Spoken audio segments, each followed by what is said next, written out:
পীর সাহেব, জনাব, শিকার থেকে ফিরে এসে আমি জানতে পেরেছি এই নিয়াজপুর রাজ্যটাকে আপনি সুন্দরভাবে পরিচালনা করেছেন। তার জন্য সত্যি আজ আমি আনন্দিত। জনাব, এটা হচ্ছে পাকপুরানি মেহরবানি খোদা তাআলার আশীর্বাদ। আমি যেন পেরেছি আপনার কথা রক্ষা করতে। শিকার থেকে ফিরে এসে আমি আরো জানতে পেরেছি আমার এই বিশাল নিয়াজপুর রাজ্য থেকে আমার এই রাজ্যে প্রজা সাধারণ একে করে চলে যাচ্ছে। তার কারণ কি? এসব কি বলছে? আপনার এই নিরাজপুর রাজ্যের প্রজাগণ আপনার এই সম্বন্ধে বা কি বলবে? আর তাছাড়া আপনার এই নিরাজপুর রাজ্যের প্রজাদের কোনো অভাব অভিযোগ নেই, সকলেই তো আপনার কোনো গান গাইছে। মান অভিমান ভুলে গিয়ে শুধু একটিবার খুলে বলুন তার কারণ। সত্য কথাটা বলতে কি আমার যে ভয় হচ্ছে জনাব। আমি আপনাকে অবদান করলাম, খুলে বলুন কি বলবেন। জনাব, পাকপুরানি মেহেরবানি খুদা আপনাকে কোনো পুত্র সন্তান নাই ভাবি এই পৃথিবীর মধ্যে আপনাকে করে রেখেছি রাজগুরু বাদশা।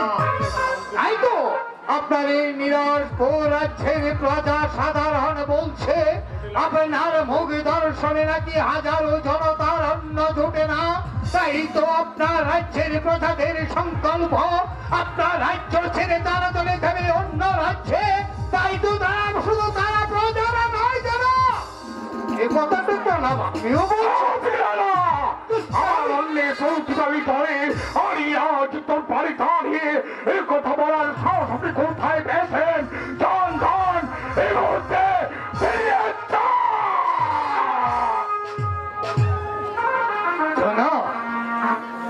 সত্য কথাটা বলতে গিয়ে আমি আপনার দরবার ছেড়ে চলে যেতে হবে। তাই যদি হয় আমি তাই করবো জনাব। আমিও আর দরবারে আসবো না। যাবার সময় শুধু একটি কথা বলে যাচ্ছি যে অন্যায় ভাবে আজ আপনি আমাকে আপনার দরবার থেকে তাড়িয়ে দিয়েছেন। আমি হাসি মুখে চলে যাবো, কিন্তু এমন একদিন আসবে এই উজিরে আলার কথাগুলো আপনার অক্ষরে অক্ষরে পালন করতে হবে। এই উজিরে আলার কথাগুলো বারবার আপনার স্মরণ করতে হবে। এই উজিরে আলার কথাগুলো আপনাকে অতীত মনে পড়িয়ে দেবে। জানি জানি উজির সাহেব, নাই ভাবে আমি আপনাকে আজ দরবার থেকে অপমান করে দূর করে দাঁড়িয়েছি, কিন্তু কি করবো? মেহরবানি খোদা তারা আমাকে টাকা পয়সা সম্বল কিছু অভাব রাখিনি। মাত্র একটি সন্তান আমাকে দেয়নি বলে এই পৃথিবী বুকে আমি আক্রমণে পরিচিত। তাই তো আমি আর কোনো চিন্তা করবো না, আর এই জীবন আমি রাখবো না। এই জীবন আমি চিরতরে শেষ করে দেবো।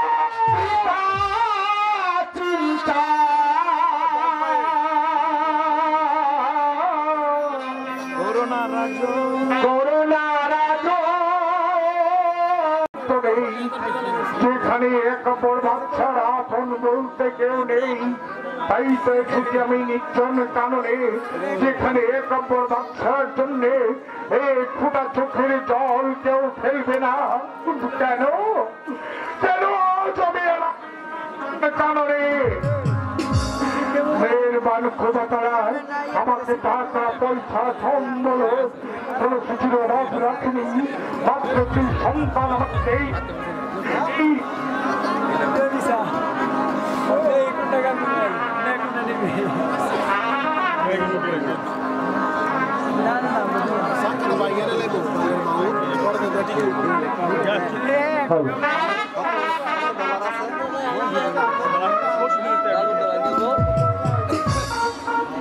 তাই তো এসেছি আমি নির্জনের কারণে। মেহরবানি খোদা তারা যখন এই পৃথিবীর বুকে আমাকে আজ গোলা বানিয়ে রেখেছেন, তাই তো এই জীবন আমি রাখতে চাই না। এই নির্জনের কারণে আমি আমার প্রাণ বিসর্জন। তুই আমার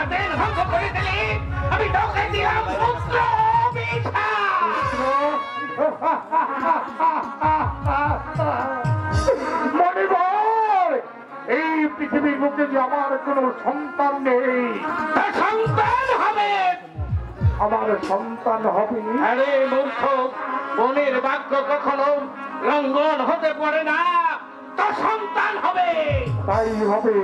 তাহলে একটি ভার খুলে বলুন মণিবর, এই পৃথিবীর মধ্যে আমি এমন কি কাজ করলে আমার আত্মীয় নাম মুছে যাবে? এই মুহূর্তে তোকে আমি বর দিল, তোর একটি পুত্র সন্তান হবে। কিন্তু আমার পুত্র সন্তান হবে, এর মধ্যে আবার কিসের কিন্তু মণিবর?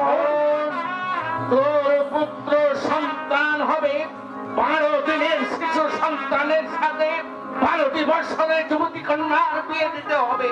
শুধু তাই নয়, পুত্র ও পুত্র বধূকে 12 বৎসরের জন্য নির্বাসনে দিতে হবে। মণিবর, এও কি কখনো সম্ভব? আমার 12 দিনের ছেলের সঙ্গে 12 বছরের কন্যার বিয়ে দিতে হবে। শুধু তাই নয়, তাদেরকে দিতে হবে বাসর রাত্রে নির্বাসনে। তা হতে পারে না মণিবর, তা হতে পারে না। তুমি তোমার ভাগ্য মনের বাক্য কখনো ফিরিয়ে নেওয়া যায় না, তা কিছুতেই হতে পারে না। আচ্ছা মণিবর, আমার সন্তানকে এই পৃথিবীর বুকে বাঁচিয়ে রাখার অন্য কি কোনো পন্থা আছে? আছে আছে। তাহলে আর বিলম্ব কেন মণিবর, একটি বার খুলে বলুন, এই পৃথিবীর বুকে আমি এমন কি কাজ করলে আমার সন্তান এই পৃথিবীর বুকে বেঁচে থাকবে? তাহলে শোন, 12 দিনের শিশু সন্তানের সাথে 12টি বৎসরের কন্যার সাথে বিয়ে দিতে হবে।